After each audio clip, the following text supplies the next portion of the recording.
अस्सलाम वालेकुम। उम्मीद करता हूँ आप सब ठीक होंगे। आज मैंने आपसे वीडियो में चंद बातें करनी है जिनमें मैं फ़र्स्ट ऑफ़ ऑल आपको ये बताऊँगा कि एमबीबीएस में हमारे पास कौन-कौन सी बुक्स चाहिए होती हैं, कौन-कौन से सब्जेक्ट्स होते हैं और हमें फ़र्स्ट ईयर मेडिकल कॉलेज में जब होते हैं, हम पहला दिन होता है तो हमें क्या-क्या चीज़ें लेके साथ जानी होती हैं और हमें उसके अलावा बुक्स की प्राइस क्या है हमारे पास, ये कहाँ से मिलती हैं, सारा कुछ मैं आज आपको बताऊँगा इस वीडियो में। First of all, congratulations to all of those who have secured their admission in 2022. Secondly हमारे पास आज मैं आपको रैगिंग के बारे में भी थोड़ा सा बताऊंगा। ज़्यादा इस पे अलग एक वीडियो बनाऊंगा, वो तो मैं बनाऊंगा अपने प्रोफ के बाद। अभी मैं खुद प्रोफ के प्रेप्स में बिजी हूँ, तो उसके बाद इंशाल्लाह बनाऊंगा। ओके, अब हम बात करते हैं बुक्स के बारे में। जी, हमारे पास फर्स्ट ईयर में हमारे पास 3 सब्जेक्ट्स होते हैं, जिसमें हमारे पास anatomy, biochem and physio. Biochem मतलब बायोकेमिस्ट्री। 3 सब्जेक्ट्स होते हैं हमारे पास फर्स्ट ईयर में। First of all we will talk about anatomy. देखें, एनाटॉमी जो है ना, उसका सबसे लेंथी हमारे पास सब्जेक्ट है फर्स्ट ईयर का और सबसे मुश्किल है, जो बच्चों को तंग करता है। उसकी रीज़न क्या है? इसके फर्स्ट ऑफ ऑल हमारे पास एनाटॉमी में हमें क्या क्या पढ़ाया जाता है फर्स्ट ईयर में। एनाटॉमी हमारे पास आगे पार्ट्स हैं पढ़े, जिसमें हमारे पास ग्रोस एनाटॉमी है, उसके बाद हमारे पास हिस्टोलॉजी पढ़ाई जाती है, एम्ब्रियोलॉजी पढ़ाई जाती है और जनरल एनाटॉमी। 4 हमारे पास इसके सब डिविजन्स हैं पढ़ी एनाटॉमी की, जो हमें फर्स्ट ईयर में पढ़ाई जाती हैं।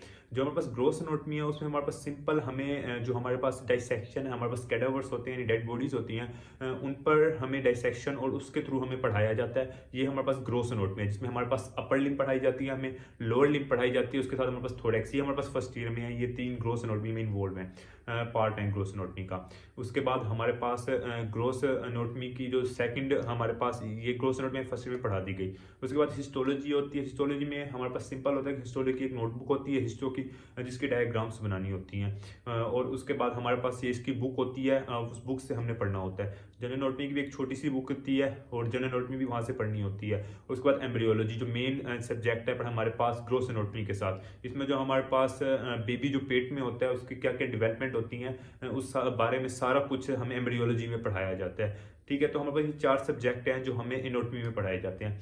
उसके बाद हम बात करते हैं बायोकेम की। बायोकेम में हमारे पास जो हमारे पास बेसिक स्ट्रक्चर्स होती हैं, बेसिक चीज़ें, जिसमें हमारे पास सेल से स्टार्ट किया जाता है।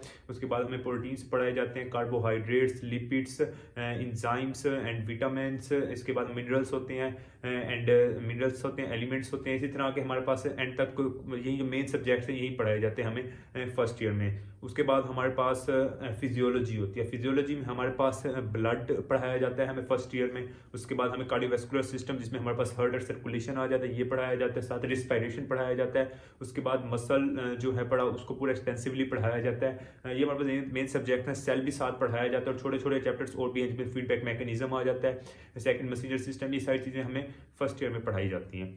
तो अब सेकेंडली हम बात करते हैं कि ये सब्जेक्ट्स हैं हमारे पास। इस तरह जो जो सब्जेक्ट्स हैं इनकी हमारे पास 7 नोटबुक्स भी होती हैं प्रैक्टिकल की, वो भी बनानी होती हैं। अब हम बात करते हैं कि इनके लिए बुक्स कौन कौन सी हमारे पास यूज़ होती हैं। देखें, जो एनाटॉमी है ना, उसकी जो पाकिस्तान में ज़्यादातर बुक यूज़ होती है फॉर ग्रोस एनाटॉमी, जिसमें हमें अपर लिम्ब पढ़ाई जाती है, लोअर लिम्ब एंड थोरैक्स पढ़ाया जाता है। ठीक है, तो इसके लिए हमारे पास ज़्यादातर BD84 यूज़ की जाती है, जो इंडियन राइटर की बुक है BD84, जो ज़्यादातर यूज़ की जाती है। लेकिन KLM जो है बड़ी, ये भी बहुत अच्छी बुक है जो हम पढ़ सकते हैं। उसके बाद एटलस भी अच्छी बुक है एक, जिसे हम पढ़ सकते हैं। लेकिन ये सारी हमारे पास सेकेंडरी बुक्स यूज़ होती हैं। मतलब थोड़ा सा यहाँ से कुछ चीज़ें करनी होती है। जैसे KLM से हमारे पास जितने भी मसल्स होते हैं तो हमने वो KLM से ही करने होते हैं। तो जितने भी मेडिकल कॉलेजेस हैं गवर्नमेंट के एंड प्राइवेट के, उनके लिए हमारे पास ये जो बुक है पढ़ी BD84 या अपर लिम्ब की, लोअर लिम्ब की एंड थोरैक्स की, ये यूज़ की जाती है। इसके बाद हमारे पास ग्रोस एनाटॉमी की हर कॉलेज अपनी अलग हमें गाइड करते हैं कि ये बुक लेनी है। ठीक है, तो हमारे पास इसकी वजह से लाइक जनरल एनाटॉमी की छोटी सी बुक होती है, वो यूज़ की जाती है। इस तरह हिस्टोलॉजी की एक हमारे पास टेक्स्ट बुक है लाइक हुसैन की, वो पढ़नी होती है। और उसके बाद हमारे पास हिस्टोलॉजी भी एक छोटी सी बुक होती है, इतना एक्सटेंसिव सब्जेक्ट नहीं है। इसकी डायग्राम्स बनाना मुश्किल होता है असल में। जो इसकी डायग्राम्स, जो शॉर्ट क्वेश्चन इसका हमारे पास प्रूफ में आता है, वो भी अक्सर डायग्राम से ही आता है। जो इसकी बुक हम पढ़ते हैं वहाँ से हमारे पास 9 MCQs आते हैं। उसके बाद हमारे पास एम्ब्रियोलॉजी की हमारे पास 3 बुक्स हैं पढ़ी, जिसमें ज़्यादातर हमारे कुछ बच्चे लाइक से करते हैं, कुछ लैंगमैन से करते हैं और कुछ हमारे पास KLM से करते हैं। लेकिन जो इसकी बुक सजेस्ट की जाती है वो KLM ही है पढ़ी। ओके, उसके बाद हमारे पास ये हमारे पास एनाटॉमी सारी कवर हो गई। उसके बाद हमारे पास बायोकेमिस्ट्री है। बायोकेमिस्ट्री में जैसे मैंने आपको सब्जेक्ट बताए थे, तो हमारे पास जो लिपन कोट एंड सत्या, ये मेन बुक्स है बड़ी, जो हमारे पास फर्स्ट ईयर में फॉर बायोकेम यूज़ किए बायोकेमिस्ट्री में यूज़ की जाती हैं। साथ हार्पर भी कुछ लोग यूज़ करते हैं, हार्पर भी बहुत अच्छी बुक लिखी हुई है, कुछ टॉपिक्स यहाँ से करने होते हैं। उसके बाद हमारे पास फिजियो की जो मेन बुक है वो गाइटन है। गाइटन मोटी सी बुक होती है और वहाँ से वो बहुत अच्छी बुक लिखी हुई है, हमारे बेसिक से समझाया जाता है, और जो वो बच्चा वो बुक पढ़ ले तो उसके सारे कंसेप्ट क्लियर हो जाते हैं। इसके साथ हमारे पास गेनोम भी होती है, जो हमारे पास सेकेंडरी बुक है, और साथ हमारे पास फिरदौस भी अक्सर लोग यूज़ करते हैं। कुछ टॉपिक्स फिरदौस से करने होते हैं, लेकिन जो गाइडन अच्छे से कर लेता है उसको और कहीं से करने की ज़रूरत ही नहीं है, क्योंकि जो मेन पेपर होता है वो सारा गाइडन से ही आता है। अब ये बताता हूँ कि आपको ये बुक्स मिलेंगी कहाँ से, इनकी प्राइस वगैरह क्या है।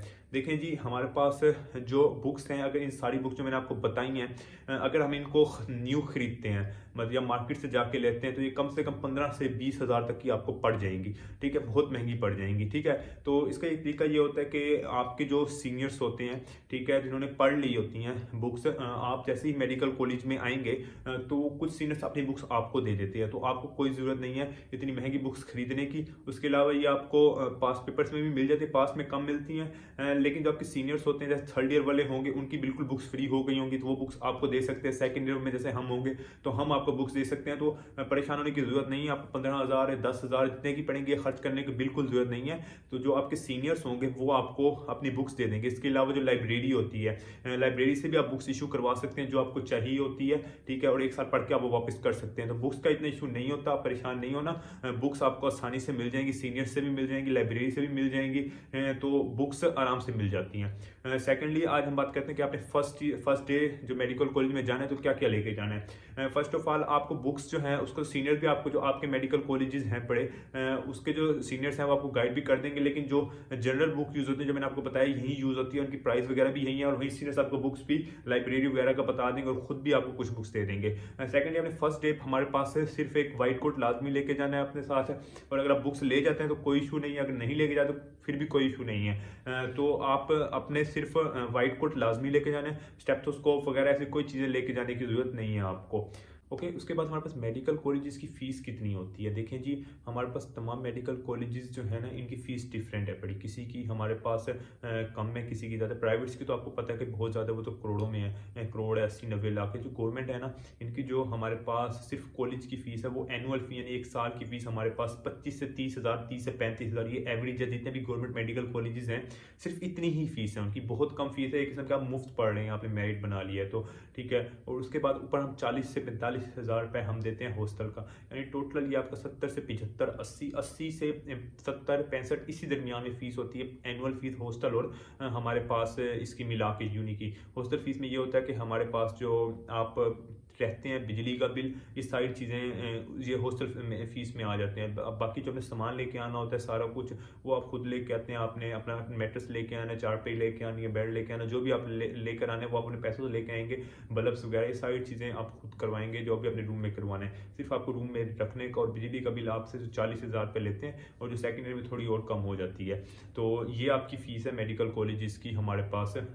थ्रू आउट 5 ईयर्स इतनी ही फीस रहती है, थोड़ी सी वेरिएशन आती है, 5-6 हज़ार की, कोई कम हो जाती है, कहीं पे वो बढ़ा देते हैं, तो इतनी ही फीस रहती है। तो मेडिकल कॉलेज की कोई इतनी फीस नहीं है, आप एक किस्म का मुफ्त पढ़ रहे हैं अगर आपने मेरिट सिक्योर कर लिया है तो। मेनली ये बच्चे पूछते हैं कि हमें कितना पढ़ना चाहिए मेडिकल कॉलेज में MBBS के लिए, कितनी सेल्फ स्टडी करनी चाहिए, कितना देर बुक्स को देनी चाहिए, ये सारा कुछ है। पहली बात यह है कि जो 5 साल हैं ये आपके आखिरी 5 साल हैं जो आपने इंजॉय करने हैं। उसके बाद आपने अपनी प्रैक्टिकल लाइफ में इंटर हो जाना है, और वहाँ पर स्ट्रगल्स ही स्ट्रगल्स होनी है। अभी कुछ लोग कहते होंगे आपको कि MBBS में जॉब्स नहीं है, तो आप जिस फील्ड में जा रहे हैं वहाँ पे आपको जॉब्स नहीं मिलने, मसाइल हैं बहुत ज़्यादा। इन सारी बातों को आपने इग्नोर करना है और सिर्फ 5 साल इंजॉय करने। वो 5 साल बाद की बात है, जो भी होगा देखा जाएगा। इस 5 साल को इंजॉय करें, और उसके बाद आपके जो टेस्ट वगैरह होते हैं, जैसे हमारे पास कोई भी हमारे पास स्टेजेस, सब स्टेजेस होती हैं, इनको तैयारी शुरू से पहले दिन से ही पढ़ने नहीं बैठना होता। जैसे ही कोई टेस्ट आता है हमारे पास, जैसे स्टेज आ गई, तो उससे 2 दिन पहले आप सारा दिन बैठ के पढ़ लें तो आपकी तैयारी आराम से हो जाती है। क्योंकि सारी बुक्स नहीं करनी होती। सीनियर्स आपको गाइड करते हैं कि हमारे पास इस चैप्टर से ये टॉपिक करने हैं और वही टॉपिक करने होते हैं। उन्हीं टॉपिक से आपका हमारे पास सारा कुछ क्लियर हो जाता है। डॉक्टर नजीब के लेक्चर्स होते हैं, इसी तरह हमारे पास यूट्यूब पर MBS के लेक्चर्स हैं, बहुत सारे लेक्चर्स हैं जो बहुत अच्छे लेक्चर हैं। सीनियर्स आपको गाइड कर देंगे कि इस चीज़ का लेक्चर हमारे पास, इस टॉपिक का लेक्चर इस चैनल से लेना है, तो वो सारा आपको गाइड कर देंगे। तो आपको कोई भी स्ट्रगल नहीं होगी। अगर आप शुरू में साथ साथ पढ़ते रहेंगे, डेली का 1 घंटा भी दे दें तो मोर देन इनफ है। जैसे ही कोई टेस्ट आएगा तब ज़्यादा टाइम दे दें डेली का। अगर आप डेली नहीं भी पढ़ते और टेस्ट आने से 1 हफ्ता पहले, 3-4 दिन पहले अपनी स्टडी स्टार्ट कर देते हैं, तो आप आसानी से अपना सारा सिलेबस कवर कर सकते हैं और आपकी स्टडी साथ साथ चल सकती है।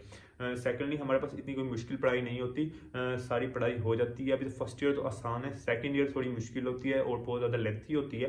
तो आपने फर्स्ट ईयर में अपने एंजॉय भी करना है, सारे फंक्शंस में अपने आप को इन्वॉल्व रखना है, टॉक्सिक फ्रेंड से बचना है। यहाँ पे बहुत ज़्यादा टॉक्सिक लोग होते हैं, अपने टॉक्सिक लोगों से बचना है और ट्राई करना है कि पॉजिटिविटी डेवलप करनी है खुद में और अपनी सोसाइटी में पॉजिटिव रोल प्ले करना है। सेकेंडली, अब हम बात करते हैं रैगिंग के बारे में। देखिए जी, जो रैगिंग है ना, डेफिनेटली हमारे पास मेडिकल कॉलेजेस में बहुत ज़्यादा होती है और इस हद तक होती है कि हमारे गवर्नमेंट में बहुत ज़्यादा होती है। गवर्नमेंट के भी लोअर पंजाब के जो मेडिकल कॉलेजेस हैं, अपर पंजाब में जैसे लाहौर के मेडिकल कॉलेजेस हैं, वहाँ पर ट्रेंड काफ़ी कम हो गया है। लेकिन जो लोअर पंजाब के मेडिकल कॉलेजेस हैं, वहाँ पर बहुत ज़्यादा रैगिंग होती है और एक इस हद तक होती है कि बच्चे हॉस्टल छोड़ के भाग जाते हैं। जैसे हमारे हॉस्टल में पहली रात रैगिंग के हमारे पास 10 से 12 लड़के भाग गए थे हॉस्टल और घर वापस चले गए थे। तो इस हद तक रैगिंग होती है। गर्ल्स की भी होती है, बॉयज़ की भी होती है। गर्ल्स बॉयज़ की ज़्यादा होती है, मेडिकल कॉलेजेस के अंदर इतनी नहीं होती, लेकिन हॉस्टल में बहुत ज़्यादा होती है।